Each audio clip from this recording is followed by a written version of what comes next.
AI may be heading toward a disturbing limit. The Earth is starting to run short of the things AI needs most: power, land, and water.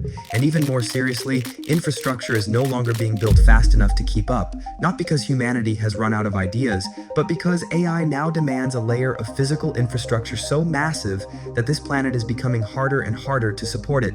That is why an idea that once sounded like pure science fiction is starting to be taken seriously. What if the next data center is not built on Earth at all, but in orbit? A data center in space, powered by near constant solar energy. No fight over land, no waiting for the power grid to catch up. It sounds like the next phase of AI, or the beginning of a $100 billion disaster. So, is a space-based data center the next step for AI? Or does it reveal something more troubling, that Earth's infrastructure is already starting to fall behind this race? To understand that, we need to answer 3 questions. Why are giant data centers becoming harder and harder to build? How would compute even expand into orbit? And why could that whole idea collapse under the weight of physics, cost, and time? Because this is not just a story about technology, it is a story about geography, energy, infrastructure, and how AI may be starting to reshape the global map of power. For years, people thought AI was a race of models. Who had the better algorithms? Who had better data? Who had the stronger research team? But now, that is no longer enough.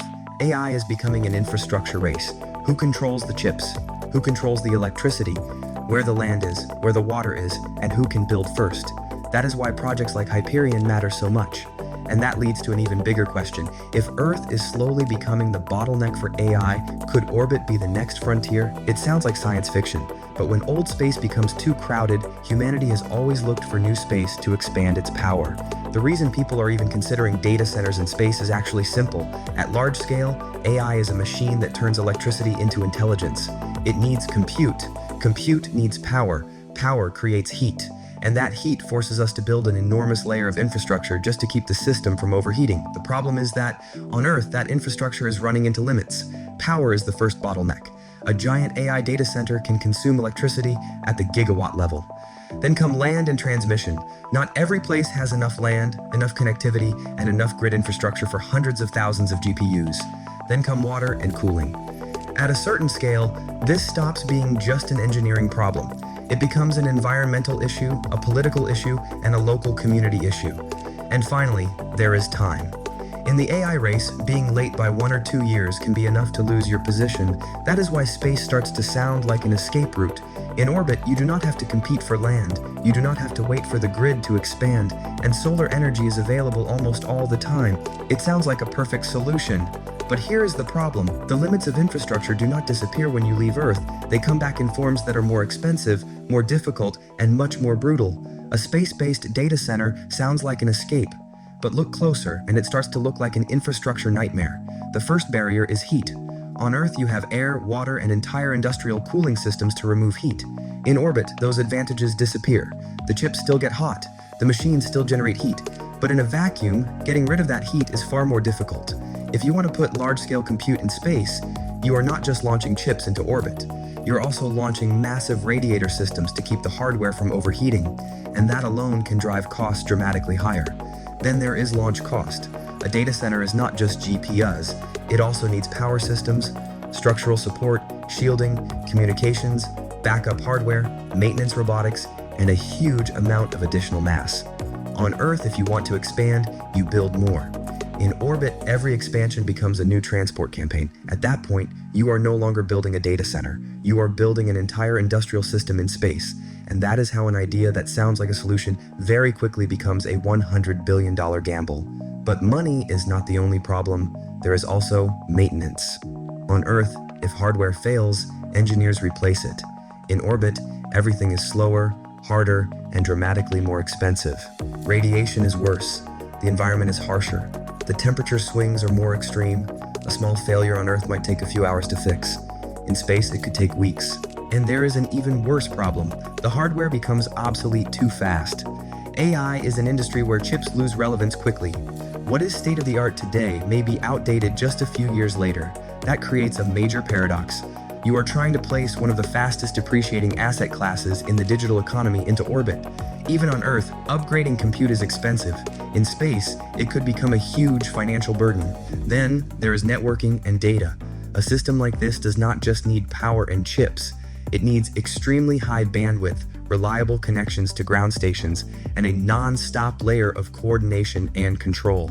If the compute is in orbit, but the users, the data, and the engineers are still on Earth, then the whole project depends on one very difficult question. How does data move up and down? How stable is that connection? And how much does it cost? The moment that question shows up, the true nature of this idea becomes clear. This is not a clean solution. It is a whole new infrastructure stack, more expensive, more complex, and much riskier. And finally, there is orbital risk. The more large structures we put into space, the greater the risk of collision. A system worth tens of billions of dollars could be threatened by space debris, assembly failures, supply chain problems, or a cascading incident large enough to destroy the value of the entire platform. At that point, the question is no longer whether it sounds advanced. The real question is whether the cost is worth the risk. So if space is not the answer yet, where should capital and infrastructure go? Not towards stopping investment, but toward investing in the right places on Earth first. In the age of AI, the advantage does not belong to the place with the cheapest land. It belongs to the place with enough power, enough water, enough transmission, fast enough permitting, and enough room to keep expanding. Whoever can support AI at scale will hold the advantage. That is why this race is starting to look more like an energy and infrastructure race than a software race. Instead of forcing data centers into places that are already overloaded, the smarter path may be to bring compute closer to major energy clusters: natural gas, solar, nuclear, and new transmission corridors. Capital also needs to be used more intelligently at the chip level. Not every workload needs the most expensive GPUs. Recommendation, ranking, inference, and retrieval can often run on cheaper, more specialized hardware that is far more efficient. Using the right chip for the right task is one of the cheapest ways to scale AI. Even the way we build data centers has to change. Not every workload needs perfect uptime. Training jobs can save state, pause, and resume. That makes it possible to deploy faster and cut a lot of unnecessary cost. And there is one more principle that matters even more. Do not put everything into a single mega project. A giant facility may look impressive, but the more capital you concentrate in one place, the more risk you concentrate too. In many cases, the smarter approach is different. Multiple large clusters built in the right locations, well connected and expanded over time. But in the end, there is still a bigger question than all of this. What are we building all of this compute for? To create better science, better medicine, better manufacturing?